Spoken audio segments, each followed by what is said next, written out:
Assalamualaikum warahmatullahi wabarakatuh. Saya di sini akan memaparkan sebuah materi dari Bu Sinta Ratnawati, dosen program studi manajemen yang bertema permintaan agregat 1 membangun model ISLM.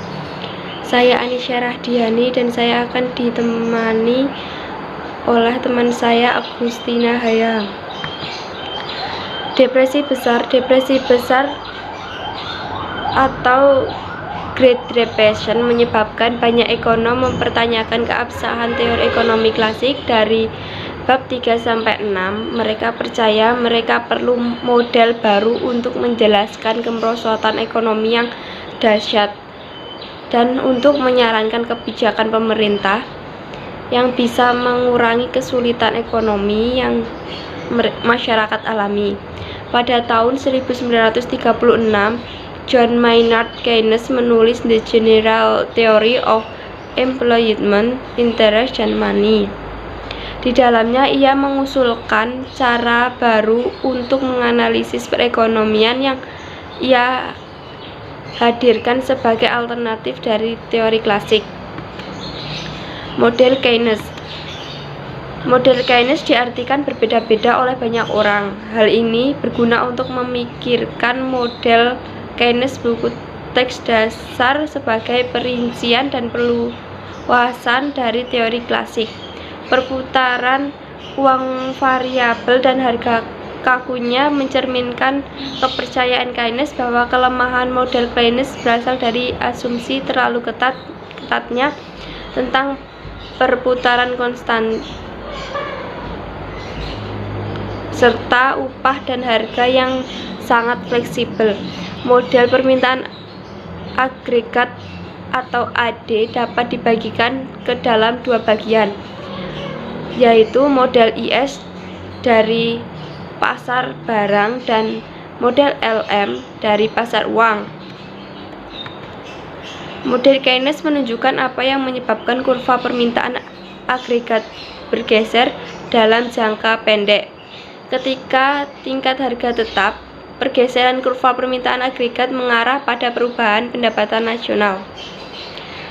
Model permintaan agregat yang dikembangkan di bab ini disebut ISLM, merupakan interpretasi utama dari kerja Keynes. Model ISLM mengambil tingkat harga yang ada dan menunjukkan apa yang menyebabkan pendapatan berubah. Ini adalah salah satu contoh kurvanya ya. Model permintaan agregat ISLM. IS yaitu investasi dan tabungan dari pasar barang. LM itu likuiditas dan uang dari pasar uang. Pasar barang dan kurva IS. Kurva IS singkatan dari investasi dan saving atau tabungan, memplot hubungan antara tingkatan bunga dan tingkat pendapatan yang muncul dari pasar barang dan jasa. Pasar uang dan kurva LM. Kurva LM singkatan dari likuiditas dan money atau uang, memplot hubungan antara tingkat bunga dan tingkat pendapatan yang muncul di pasar uang. Nah, ini adalah proses tingkatannya. Tingkat bunga, lalu investasi dan permintaan uang, lalu variabel yang menghubungkan dua bagian model ISLM. Model menunjukkan bagaimana interaksi antara pasar-pasar ini menunjukkan posisi dan kemiringan kurva permintaan agregat, lalu tingkat pendapatan nasional dalam jangka pendek. Dalam General Theory of Money, Interest, and Employment 1936, Keynes menyatakan pendapatan total perekonomian dalam jangka pendek ditentukan sebagai besar oleh keinginan belanja rumah tangga, perusahaan, dan pemerintah. Semakin orang ingin belanja, semakin banyak barang dan jasa yang perusahaan dapat jual. Semakin banyak yang perusahaan jual, semakin banyak output yang mereka akan pilih untuk diproduksi, dan semakin banyak yang mereka akan pilih untuk dipekerjakan. Jadi, masalah selama resesi dan depresi menurut Keynes adalah belanja yang tidak cukup. Perpotongan Keynes adalah usaha untuk memodelkan wawasan ini. Perpotongan Keynes, lalu pendapatan Y ditentukan untuk tingkat tertentu, investasi terencana I, dan kegiatan fiskal G dan T. Kita dapat menggunakan model ini untuk menunjukkan bagaimana pendapatan berubah ketika salah satu variabel eksogen berubah. Pengeluaran aktual adalah jumlah yang rumah tangga, perusahaan, dan pemerintah belanjakan untuk barang dan jasa. Pengeluaran yang direncanakan adalah jumlah yang rumah tangga, perusahaan, dan pemerintah ingin belanjakan untuk barang dan jasa. Perekonomian ada di equilibrium. Itu adalah kurvanya. Ini adalah contoh perpotongan Keynes, kurva perpotongan Keynes ya. Garis 45 derajat, Y sama dengan E, memplot titik-titik di mana kondisi ini berlaku dengan penambahan fungsi pengeluaran yang direncanakan. Diagram ini menjadi perpotongan Keynes. Bagaimana perekonomian mencapai equilibrium? Nah, persediaan memainkan peran penting dalam proses penyesuaian. Kapanpun perekonomian tidak di equilibrium, perusahaan mengalami perubahan persediaan yang tak direncana, dan ini mendorong mereka mengubah tingkat produksi. Perubahan produksi, lalu pendapatan dan pengeluaran total menggerakkan perekonomian kembali ke equilibrium. Ini kurvanya. Perhatikan bagaimana perubahan belanja pemerintah mempengaruhi perekonomian. Belanja pemerintah adalah salah satu komponen pengeluaran. Belanja pemerintah yang lebih tinggi berakibat pada pengeluaran direncana yang lebih tinggi untuk semua tingkat pendapatan. Ini contoh kurvanya. Kenaikan belanja pemerintah meningkatkan pengeluaran yang direncanakan sejumlah itu untuk semua tingkat pendapatan. Equilibrium bergerak dari A ke B dan pendapatan meningkat. Ingat bahwa kenaikan pendapatan Y melebihi kenaikan belanja pemerintah. Jadi, kebijakan fiskal memiliki dampak pengganda pada pendapatan. Nah, ini adalah salah satu kurva kenaikan belanja pemerintah. Kebijakan fiskal dan penggandaan.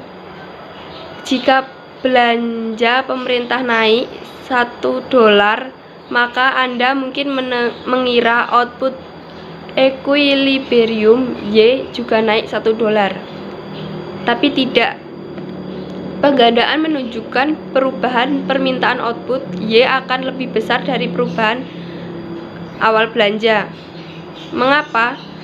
Ketika ada kenaikan belanja pemerintah, pendapatan juga meningkat sebesar belanja pemerintah.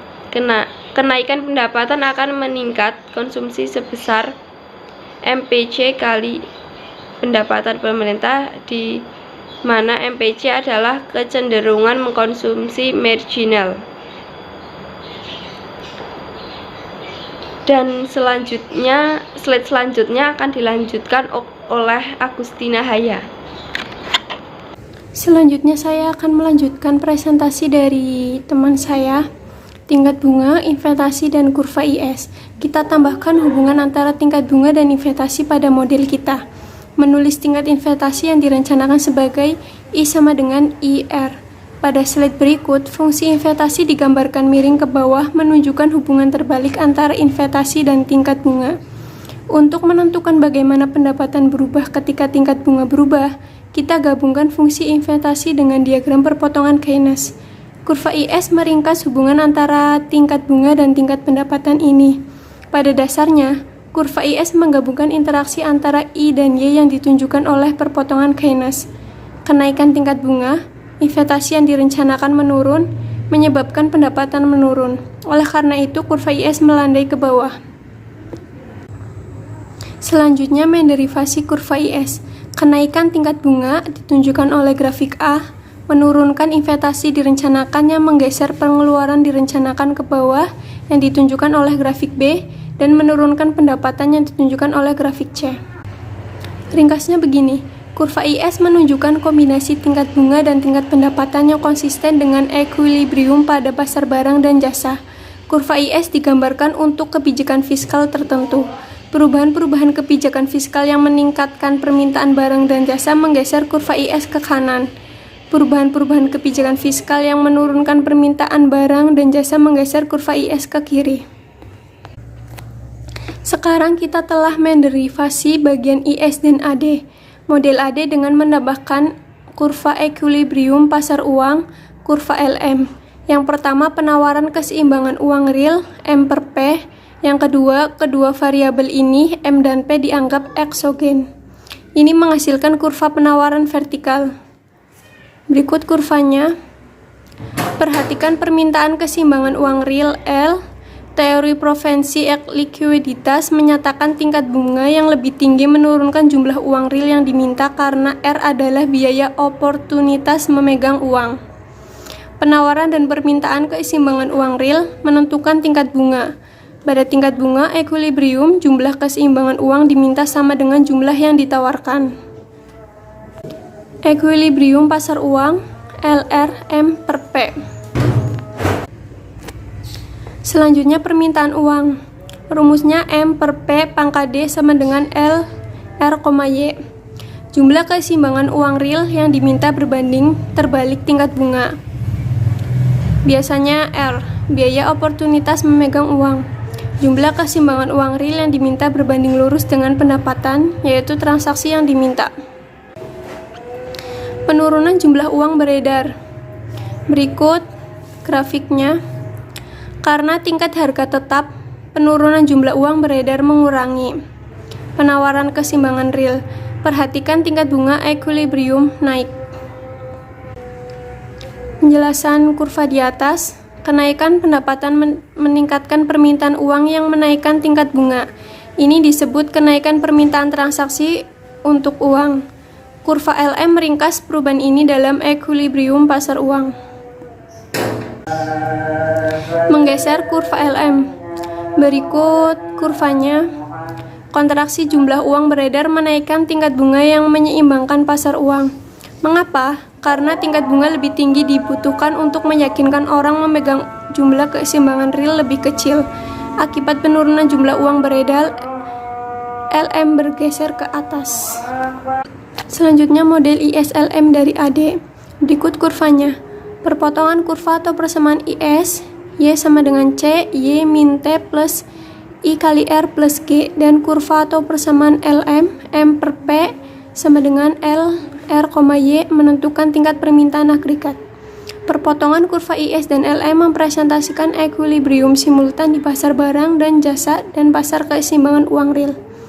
Untuk nilai belanja pemerintah pajak, jumlah uang beredar, dan tingkat harga tertentu.